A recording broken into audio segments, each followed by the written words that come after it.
Welcome to Liquidation Fairy, the AA agent that invests for you for your treasury management and also watches you back when you long a position and in the volatile market lowers your health position.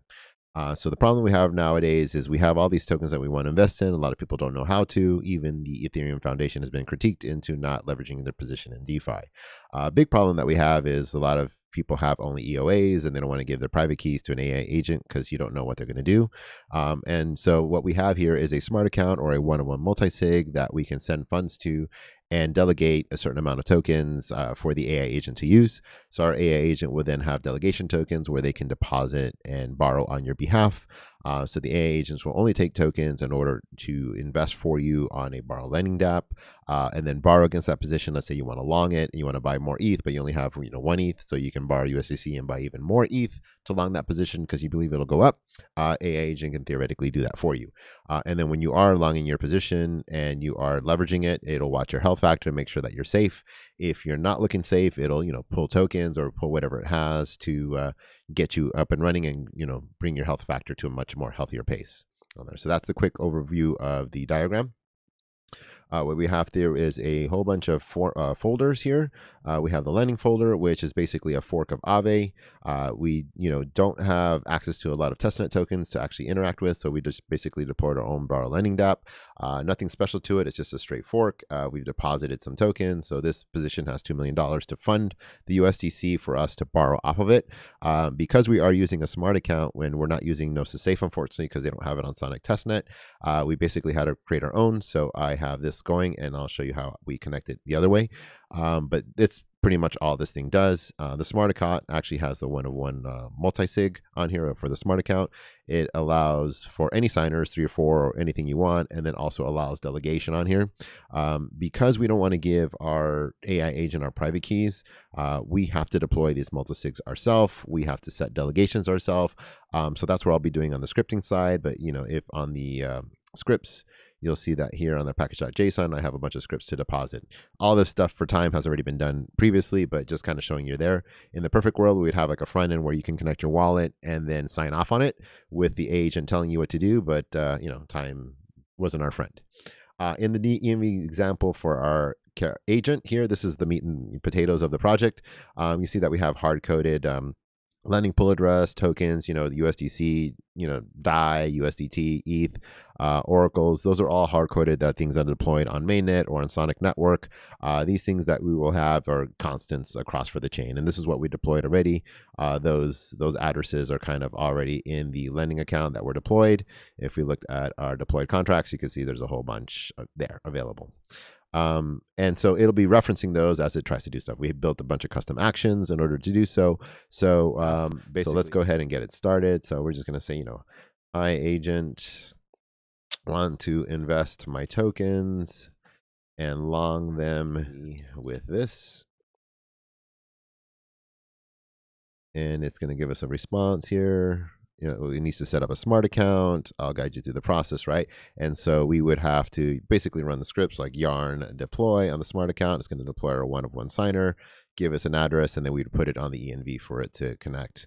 And then it would also need to set up its own wallet. So can you show me your wallet delegation? And it's going to go ahead and give us the wallet account. There we go. So then we'll have this wallet address and this private key. When we want to know this information in case anything goes wrong for the smart agent, we can pull the assets, but then we also need to know the public address for it to do so. Okay, transfer. Let's go ahead. Transfer tokens to your wallet. There we go. Transferring collateral tokens. So I'm just doing collateral dEP tokens. I'm just funding the multi-sig with wallets. So now, again, can you invest for me the collateral tokens I want to long?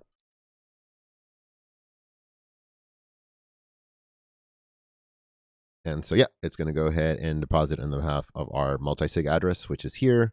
It's going to look for the lending pool, and then it's going to deposit our position on here. So I received the collateral tokens, and I'll deposit on behalf of the contract. If you want to borrow against this position, I'll need you to allow the delegation on your behalf. So on an Aave platform, we have to sign off on Aave itself to allow another wallet to borrow on our behalf. It's pretty safe because if they borrow on the behalf, the tokens actually go to our wallet instead of the AI agent. So it's not like just stealing money. But again, that's one of those things that we have to sign off on. So it would be like a front end that would allow. But for our case, we would have our scripts, and then we would, oops, not that one. Where are my big scripts? That's on my smart account. And this scripts would basically allow the delegation, set delegation. So delegate borrow would basically sign off. So we just kind of like yarn delegate. I'm just going to do that in case I borrow too much. Delegate borrow. And so we are allowing a certain cap of what the AI agent can do for us, where they can borrow off of it, right? And so, we've go ahead and done it. So I've set the delegation, deposited position.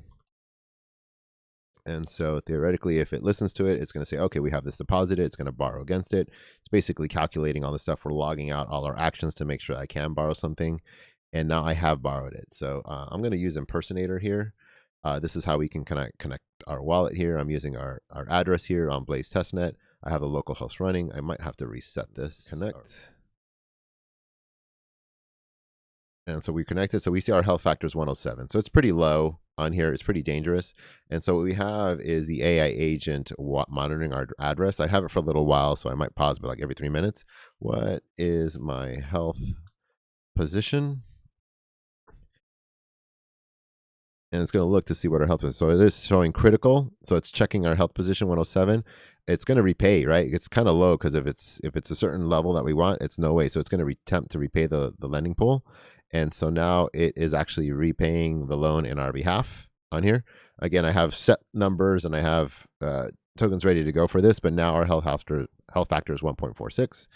And so I'm going to have to refresh that again. And let me go ahead and adjust this again. Testnet on here and the iframe and reconnect. And we should be able to check our health factor. And the reason I'm doing this is because I can't actually connect a contract multi-sig to it, so I'm impersonating. But you can see now that my health factor is 1.46, and I have my deposited positions and whatnot. So the AI agent is kind of looking for us, and then we can ask the AI agent to buy more tokens with our tokens that we have. Can you swap the collateral?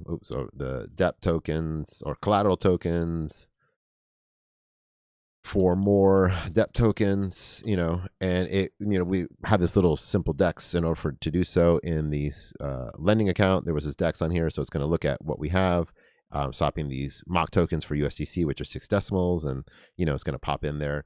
And if we look into our, where is our address here? I'm going to bring this in. You can see all these transactions are happening on the actual AI agent's wallet. The swap, approve, repay. If we look into the repay function, we're repaying on the behalf. We're paying back some of this AVI variable on the behalf of another wallet, and then our balance is looking good. So the AI agent is kind of, working for us, depositing for us, knowing the best way to earn yield, letting us long, letting us swap, trying to become this full treasury management suite so we can invest in our own tokens, leverage what positions we have. In the future, we'd love to have that website or that front end that will let us connect the wallet so we can just sign off on the multi-sig and the delegation, as well as delegation to allow it to borrow. It can borrow on behalf. I just want to show that transaction works too. So can I borrow? Yeah, so that was borrowing on the behalf. And then you can see that the transfers actually went not to my wallet, but to the multi-sig wallet. So it's a fairly safe, right? Because this is my wallet, depositing in, or sorry, pulling out, but then it's going into the wallet. So wanted to show that, and just to show that was the example that my deployed multi-sig. Oh, that's in my, let me show this here. The 9C. This is the 9C deployed multi-sig. Don't want to give away the private keys. But yeah, this is the AI agent overall. Just to show the capabilities are, we always come into problems with behaviors of the AI agent. It's unknown. That's why we give it the private keys. So then if anytime we can always pull it from the AI agent if it refuses to give the money back. But that is the liquidation fairy. Hopefully you liked the presentation.